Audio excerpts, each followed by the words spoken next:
Students, তোমরা যারা semester 4-এ ফিলোসফিতে honours নিয়ে পড়ছো, তো তোমাদের একটি পেপার যেমন এসিসি বিবি, যেটা তোমাদের ফিলোসফি অফ হিউম্যান রাইটস, তো সেখান থেকে এই পরীক্ষার জন্য, আসন্ন পরীক্ষার জন্য তোমাদের কিছু কোশ্চেন দিচ্ছি। দেখো, 15 মার্কসের যে কোশ্চেন রয়েছে, নাম্বার 1, জন লক স্বীকৃত 3 প্রকার প্রাকৃতিক অধিকার কী কী, সেগুলি আলোচনা করো। 2, মানবাধিকার সম্পর্কে লকের অভিমত আলোচনা করো।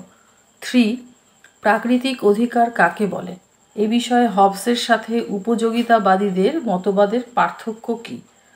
হবস স্বীকৃত প্রাকৃতিক অধিকারের দুটি দিক আলোচনা করো। নাম্বার 4, ভারতীয় সংবিধানের প্রস্তাবনার তাৎপর্য বা গুরুত্ব বিশ্লেষণ করো। 5, ভারতীয় সংবিধানে স্বীকৃত মৌলিক কর্তব্যগুলি সংক্ষেপে আলোচনা করো। 6, মানবাধিকার হলো একটি মূল্যবোধ, আলোচনা করো। নাম্বার 7, কে বলেছিলেন যে প্রাকৃতিক অধিকার সাধারণভাবে অর্থহীন, বক্তব্যটি বিশদে আলোচনা করো। নাম্বার 8, প্রাকৃতিক অধিকার হলো কাল্পনিক অধিকার, ব্যাখ্যা করো। 9, প্রাকৃতিক অধিকার প্রসঙ্গে মার্কসের বক্তব্য আলোচনা করো। তিনি কোন কোন অধিকারকে মানবাধিকারের অন্তর্ভুক্ত করেন, বিশদে লেখো। 10, প্রাকৃতিক অধিকার পেইনের বক্তব্য আলোচনা করো। নাম্বার 11, অধিকার হলো স্বীকৃত দাবি, আলোচনা করো। 12, অধিকার হলো স্বীকৃত সত্য, আলোচনা করো। এবার আসি 5 মার্কসের কোশ্চেনে। নাম্বার 1, মানবাধিকার কাকে বলে, এর একটি বৈশিষ্ট্য লেখো। 2, মানবাধিকার ও মৌলিক অধিকারের মধ্যে মূল পার্থক্যগুলি কী কী। 3, কোন কোন অধিকারকে মানবাধিকার হিসাবে গণ্য করা হয়, সংক্ষেপে লেখো। 4, ভারতীয় সংবিধানে স্বীকৃত যে কোনো দুটি মৌলিক অধিকার আলোচনা করো। 5, পেইন কিভাবে প্রাকৃতিক অধিকার ও সুশীল সমাজের অধিকারের মধ্যে পার্থক্য করেছেন।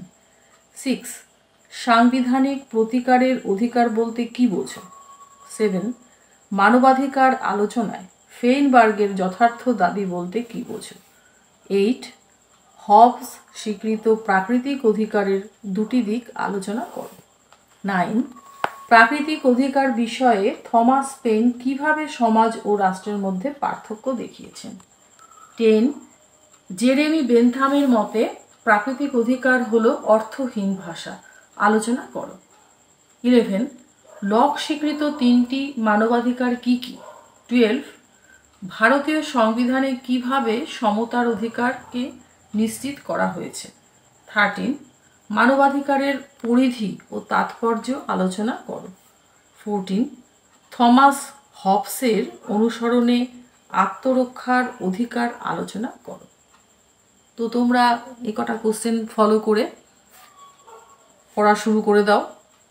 অলরেডি হয়তো শুরু তোমরা করেও দিয়েছ, একটু দিতে দেরি হয়ে গেল কারণ সামনেই 6 সেমের পরীক্ষা আসছে।